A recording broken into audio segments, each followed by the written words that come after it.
Buen día, hermanos. Luz y sal. El día de hoy vamos a exponer la lección número 24, titulada La vida moral. Esta corresponde a nuestra segunda parte del curso básico de Religión Cristiana El Sembrador, la cual titulamos La Buena Tierra.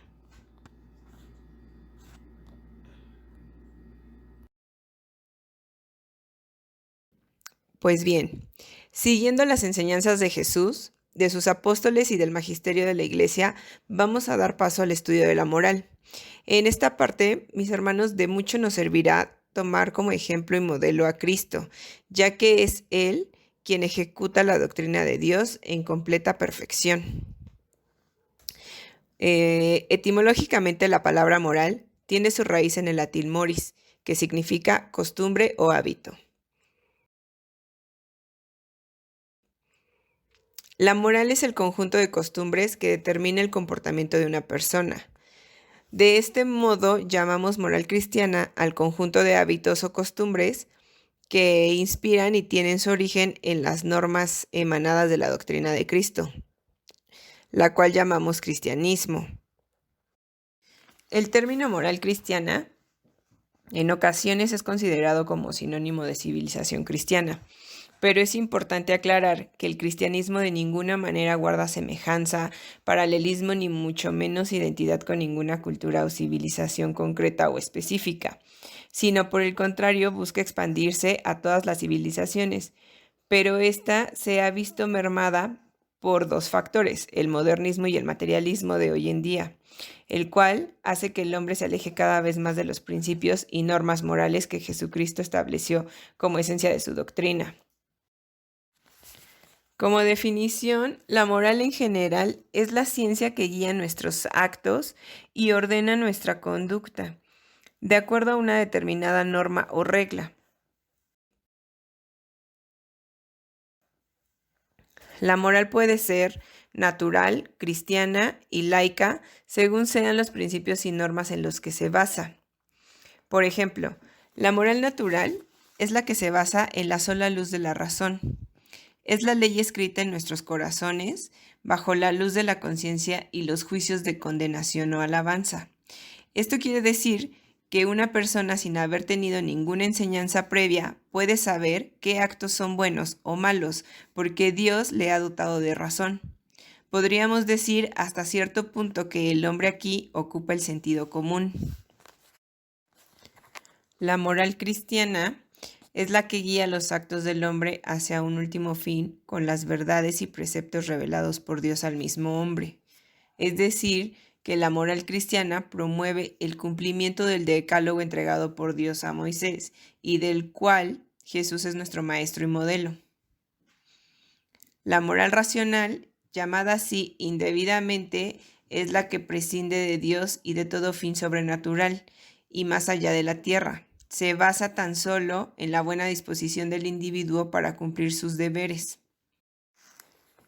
Un punto importante que debemos comprender es que la moral cristiana, lejos de ir en contra de la moral natural, la perfeccionan y la elevan por cuanto que la dignifica por medio de la gracia y la dirige por medio de la luz de la fe, impidiéndole así que caiga en el error.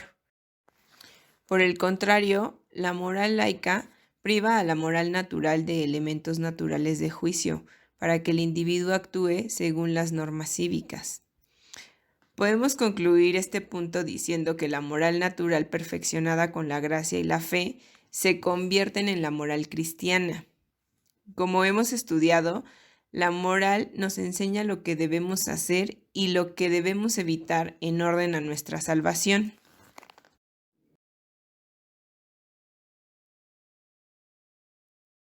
En toda moral existen 4 elementos esenciales y en la moral cristiana estos elementos son el fundamento, el fin, la obligación y la remuneración.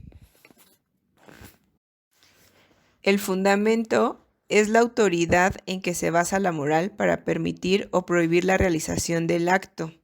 En la moral cristiana el fundamento es la autoridad de Dios que es inmutable por su sabiduría infinita y eterna.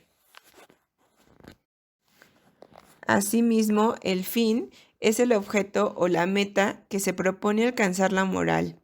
En la moral cristiana, el fin es la salvación del hombre. La obligación es la exigencia con que la moral conduce la voluntad a realizar el acto. En la moral cristiana, la exigencia es el mandato divino. La remuneración es el premio que se otorga al que cumple o el castigo que se aplica al que quebranta la obligación. En la moral cristiana, la remuneración consiste esencialmente en el goce eterno del sumo bien que es Dios, y el castigo, por el contrario, consiste en la privación eterna de Dios. Bien, hermanos, con base en esto, para que una moral sea considerada verdadera, requiere dos elementos. Uno es inmutabilidad y el otro es unidad. Es por eso que la moral que tiene a Dios como juez goza de estos dos elementos. Como hemos dejado claro, la moral cívica es cambiante e inconstante.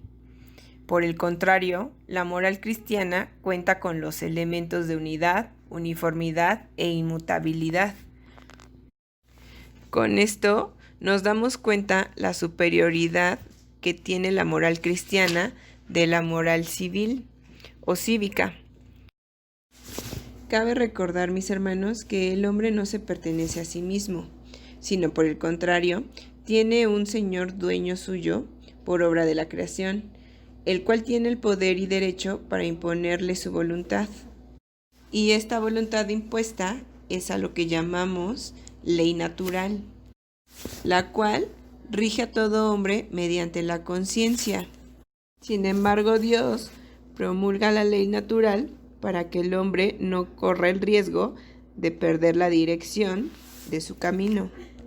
Es así como recibe el nombre de Decálogo o Ley del Sinaí, la cual constituye un código moral supremo. Por tanto, concluimos que la moral tiene tres normativos: la conciencia, la ley natural y el decálogo. Asimismo, estos existen en cuanto que gobiernan los actos del hombre y solamente del hombre, de tal forma que el hombre es la única criatura inteligente y libre de la creación visible o corpórea para ejecutar actos con conocimiento y libre voluntad. Podemos clasificar los actos humanos en internos y externos. Los actos internos son los pensamientos y deseos, los cuales solo son conocidos por Dios. Los actos externos son los que se realizan por medio de los sentidos y órganos del cuerpo, los cuales pueden ser conocidos por los demás hombres. De aquí que las leyes de los hombres se ocupen únicamente de los actos externos, pues ellos no pueden juzgar los actos internos. De este modo, la moral cristiana se ocupa primordialmente de los actos internos y de los externos como consecuencia.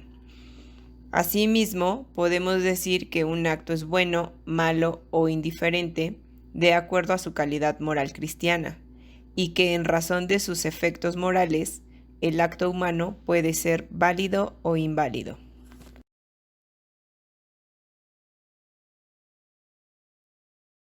Para concluir esta lección, debemos tener presente que tal como es el hombre en su moral, así es su comportamiento, y que su vida exterior refleja fielmente, siempre y cuando sea sincero, su vida interior.